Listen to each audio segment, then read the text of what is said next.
तो भी अपना नेक्स्ट कॉन्सेप्ट है जो है Rolle's theorem and Lagrange mean value theorem, LMVT मतलब लैग्रेंज मीन वैल्यू थ्योरम। ठीक है, ये जो रोल्स थ्योरम नाम लिखा हुआ है, कई लोग इसको रोलीज थ्योरम भी रीड करते हैं। तो रोलीज हो रोल्स हो ये सब एक ही बातें हैं।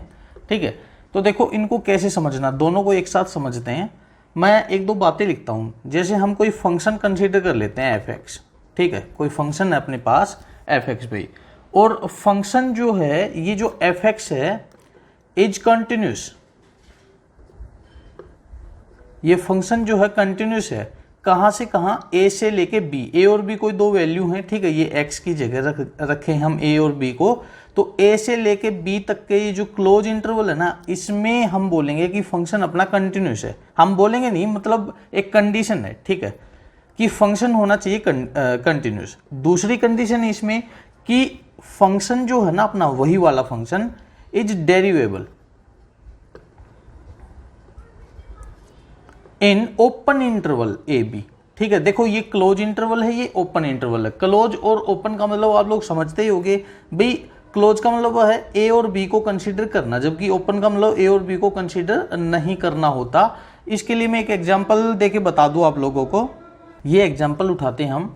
जैसे मैं बोलता हूं कि हम सिर्फ इंटीजर के ऊपर चलेंगे। ठीक है, इंटीजर के ऊपर चलेंगे और मैंने यहाँ पे लिखा 1 to 5। तो भी ये जो बड़ा ब्रैकेट है इसका मतलब ये क्लोज इंटरवल है। 1 से लेके 5 तक क्लोज इंटरवल, मतलब 1 और 5 के बीच में क्या आता है, 2 3 4। ठीक है, अब अगर ये क्लोज इंटरवल है तो ये बोल रहा है 1 और 5 को भी कंसीडर करो भाई। ठीक है भाई, मैंने बोला कि ये जो हम एग्जाम्पल ले रहे हैं ये सिर्फ इंटीजर के ऊपर ले रहे हैं, इसलिए मैंने 1.1 1.2 1.3 ये सारी चीजें मैंने छोड़ दी हैं। आई बात समझ में। और देखो एक और एग्जांपल इसी में देखते हैं। अगर मैं बोलूँ 1 to 5 और ये मैंने ओपन इंटरवल छोटे वाला ब्रैकेट लगाया है, इसका मतलब ये बोल रहा है कि 1 और 5 को छोड़ दो, 1 और 5 के बीच में जो जो आते हैं ना उन सबको ले लो भाई। इन बातों का ये मतलब है। आई बात समझ में। ठीक है, तो ओपन इंटरवल और क्लोज इंटरवल आप लोग समझ ही गए होंगे। इसके बाद देखो, इसके बाद अपने पास है ना दो सिचुएशन आ जाती है कि फंक्शन जो है ना ए पॉइंट पर और फंक्शन अपने बी पॉइंट पर क्या है। फंक्शन अपने ए पॉइंट पर और फंक्शन अपने बी पॉइंट पर, एफ ऑफ ए और एफ ऑफ बी बोल सकते हैं हम उसको, कि भाई अपना एफ ऑफ ए और एफ ऑफ बी इक्वल है या फिर एफ ऑफ ए और एफ ऑफ बी इक्वल नहीं है। ठीक है, अगर अपना एफ ऑफ ए और एफ ऑफ बी इक्वल है तो उसमें हम अप्लाई कर देते हैं रोलीज थ्योरम या फिर रोल्स थ्योरम। ठीक है, और अगर अपना एफ ऑफ ए और एफ ऑफ बी इक्वल नहीं है तो वो होती है अपनी मीन वैल्यू थ्योरम भाई। आई बात समझ में कि इन दोनों का रोल कहां पे है। देखो ये दोनों कंडीशन तो होनी चाहिए, ये दोनों कंडीशन तो होनी ही चाहिए, चाहे रोल्स थ्योरम हो चाहे मीन वैल्यू थ्योरम हो। ये दोनों अप्लाई होने के बाद अगर थर्ड कंडीशन ये अप्लाई होती है कि एफ ऑफ ए और एफ ऑफ बी इक्वल हैं तो रोल्स थ्योरम एप्लीकेबल होगी, और अगर एफ ऑफ ए और एफ ऑफ बी इक्वल नहीं है तो वहां पे मीन वैल्यू थ्योरम अप्लाई होगी भाई। ठीक है, अच्छा होगी अप्लाई। इसके बाद क्या कर रहे हैं, इसके बाद सुनो, इसके बाद एक पॉइंट होता है सी, जो कि ए और बी के बीच में कहीं ना कहीं पे लाई करता है। ठीक है, उस सी पॉइंट पे फंक्शन का डिफरेंशिएशन निकालना होता है। उस सी पॉइंट पे फंक्शन का डिफरेंशिएशन मतलब एफ डैश सी भाई। ठीक है, एफ डैश सी निकालना होता है, और एफ डैश सी क्या होता है, F of B minus F of A upon B minus A भाई। ठीक है, अब देखो इसमें भी यही चीज लागू रहेगी रोल्स थ्योरम में भी भाई। एफ ऑफ बी और एफ ऑफ ए यहाँ पे रखेंगे, लेकिन एफ ऑफ ए और एफ ऑफ बी तो इक्वल हैं, तो ऊपर क्या आएगा, जीरो आ जाएगा भाई। एफ ऑफ बी है यहाँ पे। ठीक है, हम ये चीज इसमें अप्लाई कर रहे हैं यहाँ पे रोल्स थ्योरम में। ये क्या है, एफ ऑफ बी और माइनस फिर F of A. F of A तो खुद एफ ऑफ बी के इक्वल है, तो दोनों ऊपर इक्वल आ जाएंगे, तो जीरो है ना, ऊपर जीरो और जीरो बटा बी माइनस ए जीरो हो जाएगा। तो इस तरह से हम ये बोलेंगे कि ये रोल्स थ्योरम में ये चीजें रहेंगी भाई। ठीक है, अब देखो मैं इसको ना एक सिंपल से ग्राफ के द्वारा समझाता हूं मैं आप लोगों को। तो हम ये ग्राफ बना लेते हैं, और ये जो फंक्शन है जैसे हमने ये ले लिया, ये फंक्शन है भाई। ठीक है, और इसमें भी फंक्शन बना लेते हैं कोई, जैसे ये बना लिया, ये फंक्शन है। अब देखो एक बात आप लोगों को ये समझा दूं कि इस फंक्शन में ए बी, एफ ऑफ ए और एफ ऑफ बी, इस ग्राफ में ये सारी चीज़ें क्या हैं। तो इसको समझाने के लिए एक और कोई एग्जांपल ले लेते हैं। जैसे हम लिखते हैं कि f of x is equal to for example 2x लिख दिया, ठीक है। तो सोचो जरा, हम इसको y is equal to 2x लिख सकते हैं भी। और जब हम 10th क्लास में पढ़ते थे और इस तरह से डब्बे बनाते थे तो हम x इज इक्वल टू 0 लिया तो y इज इक्वल टू क्या है, 0 इंटू 2 0। अगर मैं बोलूँ x इज इक्वल टू 1 तो y 2 हो गया। अब जरा सोचो, ये तो x है और ये क्या अपना f ऑफ x भाई, है ना। अब जैसे मैं ये बोलूँ कि आपका x 0 है ना, x इज इक्वल टू 0 तो y क्या है 0। अब y को मैं क्या लिख सकता हूँ, f ऑफ x। इसका मतलब f ऑफ 0 क्या है भाई, x की जगह मैंने 0 डाला तो f ऑफ 0 मतलब 2 इंटू 0 0, है ना। मैं बोलूँ भाई x इज इक्वल टू 1 है तो f ऑफ 1 क्या है भाई, x की जगह 1 तो f ऑफ 1 2 है ना। इसका मतलब यही है कि x अपना ये है तो y अपना f ऑफ 1 है। ये x है तो f ऑफ x जो होता है वो y होता है। ये बात हम पहले भी जानते हैं। अब जरा सोचो, मैं इसमें a डालता हूँ, ठीक है, a मैंने लिखा x की जगह a, x is equal to a तो f ऑफ a क्या होगा, f ऑफ a ही तो y होगा अपना, है ना, 2a। भाई देखो मैंने क्या किया है, मैंने x की जगह a डाल दिया, x की जगह a तो f of a is equal to 2a और मैं y रखूंगा तो भी तो वही होगा, तो f ऑफ x ही तो f ऑफ a होगा, है ना। अगर मैं x की जगह b डालता हूं तो y क्या होगा, f ऑफ b होगा। x की जगह मैं b डालता हूं तो y क्या होगा, f ऑफ b होगा। इस बात से आप लोग वाकिफ हैं, ये समझ गए इस चीज को कि अगर हम बोलते हैं x is equal to a तो y जो है अपना f ऑफ a होगा। क्लियर ये चीज। अब सुनो भाई, हाँ अब हम यहाँ पे वापस आ जाते हैं, ठीक है। इस ग्राफ में हम एक काम करते हैं, हम ये मान लेते हैं कि ये पॉइंट अपना a है और ये है पॉइंट अपना b, ठीक है। तो यहाँ पे इस पॉइंट के जो कोऑर्डिनेट होंगे हम जानते हैं, ये पॉइंट जो है x और y, कोई भी पॉइंट हो x और y कोऑर्डिनेट होते हैं, है ना। तो x क्या होता है, यहां से लेके यहां तक की डिस्टेंस, तो यहां तक की डिस्टेंस a है, यहां तक की डिस्टेंस इसकी a है, तो यहां से लेके यहां तक की डिस्टेंस क्या होगी, इसकी y होती है ना। देखो ये डिस्टेंस x और ये डिस्टेंस y, और इस y को हम क्या बोल सकते हैं, f ऑफ a भाई, f ऑफ a लिख दिया। तो उसी तरह अगर ये पॉइंट यहां से लेके यहां तक b है तो ये पॉइंट हो गया b, और यहां से लेके यहां तक क्या होगा, f ऑफ b। क्लियर भी ये चीजें इसमें, ठीक है। अब देखो ये क्वेश्चन क्या बोलना चाह रहा है, ये क्वेश्चन बोलना चाह रहा है, मान लीजिए हम एक काम करते हैं, इस पॉइंट का नाम बड़ा a और इस पॉइंट का नाम बड़ा b रख लिया। तो ये क्वेश्चन बोलना चाह रहा है कि a से b को जो लाइन मिलाएगी, a से b को जो लाइन मिलाएगी, इस लाइन के पैरेलल कम से कम एक लाइन तो जाएगी ही जाएगी जो इसको टच करेगी, किसको, इस फंक्शन की इसको ग्राफ को कहीं ना कहीं टच करके जाएगी, ठीक है। और जो टच करता है उसको हम जानते हैं, उसको क्या बोलते हैं, टेंजेंट। उसको क्या बोला जाता है, टेंजेंट। अब जरा सोचो, इसमें इसने बोला कि f ऑफ a और f ऑफ b इक्वल है, f ऑफ a और f ऑफ b, तो ये वाली डिस्टेंस है ना f ऑफ a, ठीक है, ये वाली डिस्टेंस, और f ऑफ b मतलब ये वाली डिस्टेंस, ये दोनों क्या है, इक्वल है। f ऑफ a ये है अपना, f ऑफ b ये है अपना। अगर ये दोनों इक्वल हैं, इसका मतलब ये x एक्सिस के पैरेलल ही है ये वाली लाइन, ये जो ए बी लाइन है, जो रेड लाइन है, ये x एक्सिस के पैरेलल होनी चाहिए भाई, क्योंकि ये दोनों डिस्टेंस इक्वल है ना, यहाँ से सेम है। तो ये A B line x axis के पैरेलल होनी चाहिए, और x एक्सिस के जो भी लाइन पैरेलल होती है ना, जो भी लाइन पैरेलल होती है उसका स्लोप क्या होता है, 0। और हम जानते हैं कि अगर यहाँ पे हमने कोई पैरेलल लाइन ए बी के खींची है, ए बी के पैरेलल अगर ये ऊपर वाली लाइन है तो ये लाइन x एक्सिस के ही पैरेलल होगी, और ये लाइन अगर पैरेलल है x एक्सिस के तो इसका स्लोप क्या होगा, 0। और स्लोप ही तो डिफरेंशिएशन होता है ना। dy बाई डी एक्स क्या आ गया अपना, 0। dy बाई डी एक्स को हम f डैश एक्स या फिर f डैश सी, सी का मतलब क्या है कि इस पॉइंट के ऊपर, ये पॉइंट सी है, इस पॉइंट के ऊपर डिफरेंशिएशन क्या है अपना, 0 है भी। क्लियर ये चीज। अब देखो इसमें भी समझते हैं इस चीज को, ये हम मान लेते हैं ये पॉइंट A है, बड़ा A, और ये पॉइंट हम बड़ा B मान लेते हैं भी, और हम इसको लिखते हैं जैसे ये A पॉइंट है, छोटा A है, ये डिस्टेंस A है, तो इसका एक्स एक्सिस, ए का एक्स एक्सिस क्या होगा a, और वाई एक्सिस क्या होगा इसका, यहां तक जाएगा जो एफ ऑफ ए भाई, है ना। और ये पॉइंट हम b ले लेते हैं, तो b और ये क्या होगा एफ ऑफ b। आई इतनी बात समझ में। अब सुनो, a से b को कोई ना कोई लाइन तो मिलाएगी, a से b को कोई ना कोई लाइन मिलाएगी। अब a से b को कोई लाइन मिलाएगी और कोई ना कोई कम से कम एक पॉइंट तो ऐसा होगा, कम से कम बोला मैंने, एक से ज्यादा पॉइंट भी हो सकते हैं ये c, ठीक है। कम से कम एक पॉइंट तो ऐसा c होगा जिसके ऊपर टेंजेंट जो हो पैरेलल जाएगा ए बी के। अब देखो टेंजेंट पैरेलल जाने का मतलब हम यहाँ पे स्लोप निकाल रहे हैं ना ये, और स्लोप क्या होता है भाई, स्लोप हमने 11th क्लास में ये भी पढ़ लिया था कि y minus y one upon x minus x one slope होता है। अब y क्या है यहाँ पे, मैं बोल सकता हूँ y एफ ऑफ बी है ना, y क्या है F of B, minus y one क्या है एफ ऑफ ए, और अपॉन x क्या है यहाँ पे b माइनस एक्स वन क्या है a भाई, ठीक है। तो ये वही चीज आ गई F of B minus F of A upon B minus A, ये वाली चीज आ गई। और यही स्लोप, और स्लोप क्या होता है एफ डैश सी, सी का मतलब इस पॉइंट के ऊपर जो स्लोप है अपना।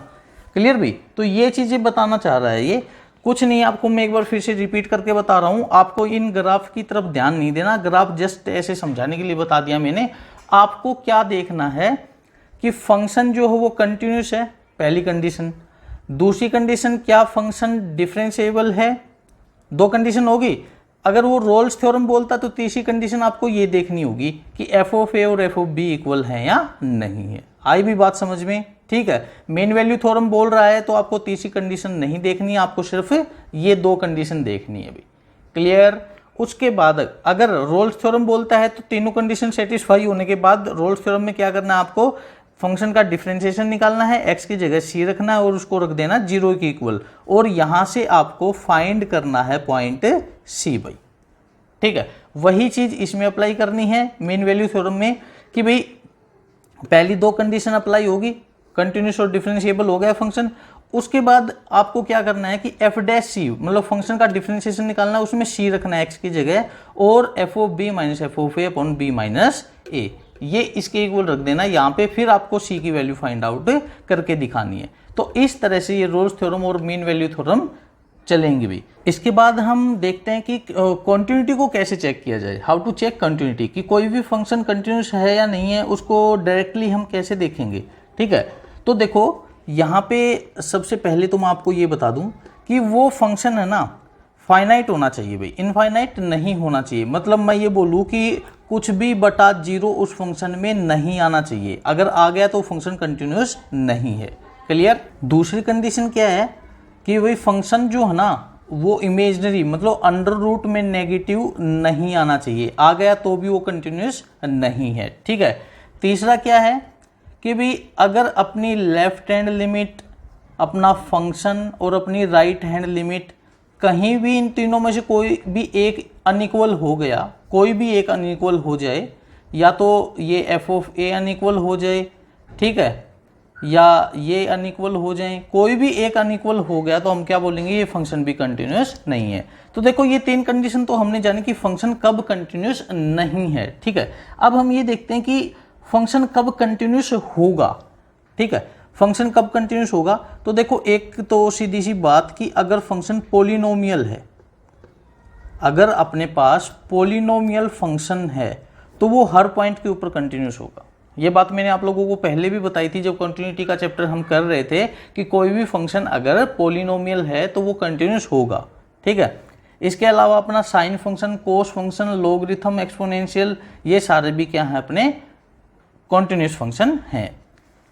दूसरा क्या है, हमने ये भी जाना था कि अगर कोई भी फंक्शन डेरिवेबल है, कोई भी फंक्शन डेरिवेबल है, डेरिवेबल मतलब डिफरेंशिएबल है, तो ऑटोमेटिकली वो फंक्शन कंटिन्यूस होगा ही होगा, ठीक है।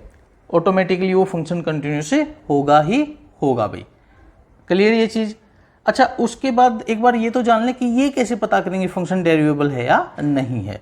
ये कैसे पता करना, आपको देखना है कि ये फंक्शन है एफ ऑफ एक्स, इसका करना है डिफरेंशिएशन। भाई इसका डिफरेंशिएशन क्या होगा, एफ डैश एक्स। फिर आपको ये देखना है कि कहीं आपका एफ डैश एक्स कुछ भी बटा जीरो तो नहीं हो रहा है, कि कहीं आपका f dash x under root में नेगेटिव तो नहीं आ रहा है। अगर ये चीज़ें नहीं हो रही हैं, फंक्शन सीधा सीधा डिफाइन हो रहा है, तो हम बोलेंगे हाँ ये फंक्शन डेरिवेबल है। और सॉरी ये फंक्शन, ठीक है, ये फंक्शन डेरिवेबल है। और अगर ये डेरिवेबल है तो एफ ऑफ एक्स जो है, अरे सही था अपना, ठीक है, ये तो एफ डैश है, तो ये फंक्शन क्या है, डेरिवेबल है। और अगर एफ ऑफ एक्स डेरिवेबल है तो ऑटोमेटिकली वो फंक्शन कंटिन्यूस भी है भाई। आगे बात समझ में। इसके बाद हम चेक करते हैं कि डिफरेंशियबिलिटी को कैसे देखा जाएगा, how to check differentiability.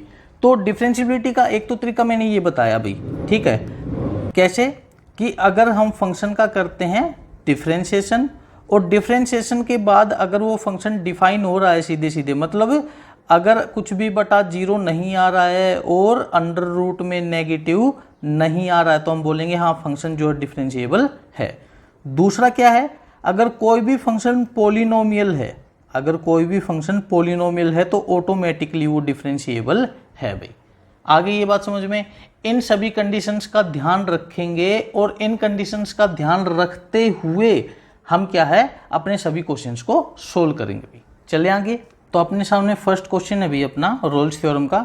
Prove that Rolle's theorem holds the function x square minus 5x plus 6 in interval 2, 3। ठीक है, मतलब ये बोल रहा है कि रोल्स थ्योरम इस फंक्शन पे हम लोगों को एफ ऑफ एक्स दे दिया भाई इसने कि f of x is equal to x square minus 5x plus 6 भाई। ठीक है, इस फंक्शन में 2, 3 के ऊपर ये जो फंक्शन है इसमें रोल्स थ्योरम अप्लीकेबल है। हमें ये चीज़ प्रूव करके दिखानी है। तो देखो अप्लीकेबल के लिए हमें क्या करना है भाई, इसकी 3 कंडीशन सेटिस्फाई करनी है ना। पहले तो ये देखो फंक्शन क्या है, X square minus 5x plus 6, इसका मतलब ये क्या है कि पॉलिनोमियल। पॉलिनोमियल कैसे चेक करते हैं कि भाई x की पावर, वेरिएबल की पावर होल नंबर होना चाहिए। अटा बटा में पावर का जो पावर जो हो वो अटा बटा में नहीं होनी चाहिए, पावर जो हो नेगेटिव नहीं होनी चाहिए। ठीक है, तो हम क्या बोलेंगे, फंक्शन इज ए पॉलिनोमियल। ठीक है, polynomial function, so it is continuous. अब देखो पॉलिनोमियल तो कंटिन्यूस भी होता है और पॉलिनोमियल हो तो डिफरेंशिएबल भी होता है। So it is continuous and derivable या डिफरेंशिएबल। ठीक है, एट एवरी रियल नंबर। ठीक है, सभी रियल नंबर के ऊपर ये जो है पॉलिनोमियल फंक्शन जो है कंटिन्यूस और डिफरेंशिएबल होता है। अगर सभी रियल नंबर के ऊपर है तो ये 2 से 3 के बीच में भी होना चाहिए, है ना। तो पहली कंडीशन क्या है कि भाई एफ ऑफ एक्स क्या है, X square minus 5x plus 6 is continuous. क्या होगा भाई, कंटिन्यूस एट क्लोज इंटरवल 2, 3। जब सभी के ऊपर है तो ये क्या है भाई, इसके ऊपर भी होना चाहिए। ठीक है, एफ एक्स क्या है, X square minus 5x plus 6 is डेरिवेबल।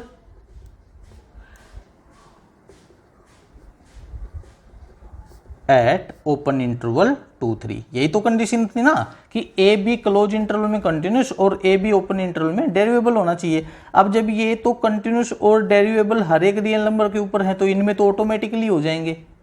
ठीक है, अब देखो भाई हम चेक करते हैं एफ ऑफ ए अपना। ठीक है, तीसरी कंडीशन थी ना अपनी भाई एफ ऑफ ए क्या है यहाँ पे 2 और बी क्या है 3। तो एफ ऑफ 2 क्या होगा भाई, एक्स की जगह 2 डाल दो, 2 का स्क्वायर माइनस 5 इंटू 2 प्लस 6 भाई, 2 का स्क्वायर 4 माइनस 5 इंटू 2 10 प्लस 6 भाई, 4 प्लस 6 10 माइनस 10 क्या आ गया 0। ठीक है, और एफ ऑफ 3 क्या होगा भाई 3 का स्क्वायर माइनस 5 इंटू 3 प्लस 6 भाई, 3 का स्क्वायर 9 माइनस 15 प्लस 6, 9 प्लस 6 कितना हो गया भाई 15 माइनस 15 कितना आया 0। तो इसका मतलब अपना एफ ऑफ 2 और एफ ऑफ 3 दोनों क्या आ गए, इक्वल आ गए, दोनों इक्वल आ गए। इसका मतलब क्या है भाई, रोल्स थ्योरम अप्लीकेबल है यहाँ पे। ठीक है, लिख देना अपना कि hence Rolle's theorem is applicable. अब देखो आप लोगों को क्या करना है भाई, एफ डैश एक्स निकालना है। एफ डैश एक्स क्या होगा, फंक्शन का डेरिवेटिव भाई, ये क्या हो जाएगा 2x माइनस 5x का 5 प्लस 6 का 0, 2x माइनस 5 रह गया, एफ डैश एक्स आ गया अपने पास 2x minus 5। F dash C क्या होगा, एफ डैश सी होगा 2c माइनस 5। सी क्या है भाई, ए से बी के बीच में कोई पॉइंट, ए बी मतलब 2 से 3 के बीच में कोई पॉइंट है, ऐसा पॉइंट जहां पे अपना एफ डैश सी जो है 0 होगा। एफ डैश सी मतलब 2c माइनस 5 इजिकल टू 0, तो 2c इजिकल टू 5, तो c इजिकल टू 5/2, और 5/2 क्या होता है, 2.5 भाई 2.5। ठीक है, आ गया ऐसा पॉइंट, तो यही हमें फाइंड करके दिखाना था भाई। क्लियर, ये क्वेश्चन अपना कंप्लीट।